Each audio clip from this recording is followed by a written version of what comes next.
ఇచ్చారట ఆడపడిచి కట్టం అమ్మ ఒక అరగంటలో దుర్గమ్మ తల్లి వస్తుంది దుర్గమ్మ తల్లి యాసం చూడాలి అంటే ఈ కథ దుర్గమ్మ యాసం అయిపోయింది కదా వెళ్ళిపోదాం అనుకోకండి ఎందుకంటే యాసాలు కదా అనుకోండి దుర్గమ్మతో అయిపోద్ది దుర్గమ్మ వెళ్ళిపోయింది కాకపోతే వెంకటబాబు కళ్యాణం రెండో భార్య భూమి నాంచాన్ని ఎలా తీసుకొచ్చాడో పాడతాం తర్వాత మంగాదేవి సారిగా ఉళ్ళు పట్టుకుని తల్లిగారు ఎన్నో జిబుజ్జిలు బోధించదో అత్తవారి ఇంటికాడ ఎలా మసులుకోవాలనేది పాడతాం తల్లి ఆ తర్వాత కరియాపాకు గురించి ఎన్ని కష్టాలు పడ్డాదో మంగాదేవి గుళ్ళు ఎలా కట్టారో పాడతాం దుర్గమ్మ వచ్చింది కదా అయిపోయింది కదా అని వెళ్ళిపోకండి అంటే ఈ మధ్యలో ఈ యాసల కథలు ఎక్కువగా దుర్గమ్మతో వెళ్ళిపోతున్నాం దుర్గమ్మ కథ అయిపోయినట్టే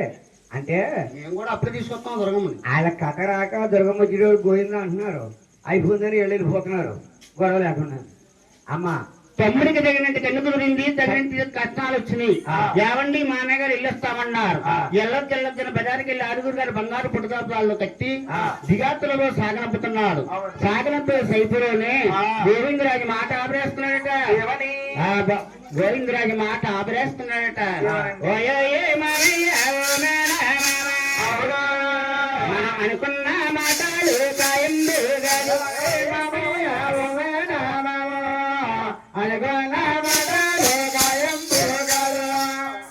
గోవింద్ర ఎలాగంటున్నావు వీటయ్యా అన్ని విధాలుగా అమ్మాయి నచ్చిందన్నావా ఇప్పుడు ఖాయం కాదంటా వీటయ్యా అన్నా మామయ్య భోజనం అంటే చుట్టరకం అంటే ఏనాడు ఇడుకున్న సంబంధం ఈనాడు నేను కలుపుకెళ్తున్నాను ఇంటికి లేక మా అమ్మగారు నీ మీద ప్రేమ చెప్పిన మా అమ్మ అవుననొచ్చు మా నాన్నగారు కట్నం లేదని కాదనొచ్చు అందుకు చేత వాళ్ళిద్దరిని ఆ రోజు నీకు శుభ్రేఖ ఇస్తాను మా తీసుకుని పెళ్లి పడినట్టు ఆడపిల్లగాళ్ళు అత్యపలు కొలైపోతావు మామయ్య అన్నారట లోకానికే దేవుడు అల్లుడయ్యో వాకమంటే నాకు ఎలాగా తప్పదు అన్నాడు అక్కడే ఆగిపోయి ఆరుగురు అన్నాతములు కూడా కితాల నోకుంటా వస్తా ఉన్నారట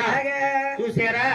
నా కొడుకులు ఏ రాకి వెళ్ళారు ఏ భూములు వెళ్ళారు అలాగే కన్నా తెలియదురుగాలు చూస్తున్నాడు ఎదురుకాలు చూస్తుంది ముందు మోపడినట్టు చూస్తున్నాడు గోవిందరాజు అంటాడు గోవిందరాజు చూసి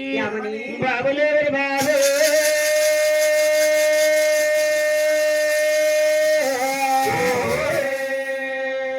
గోవింద మహారాజు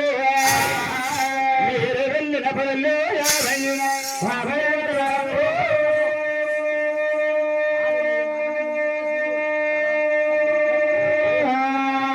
గోవింద మహారాజు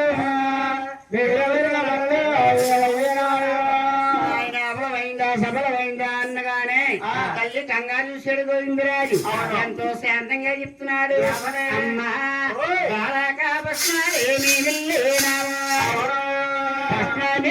రాజు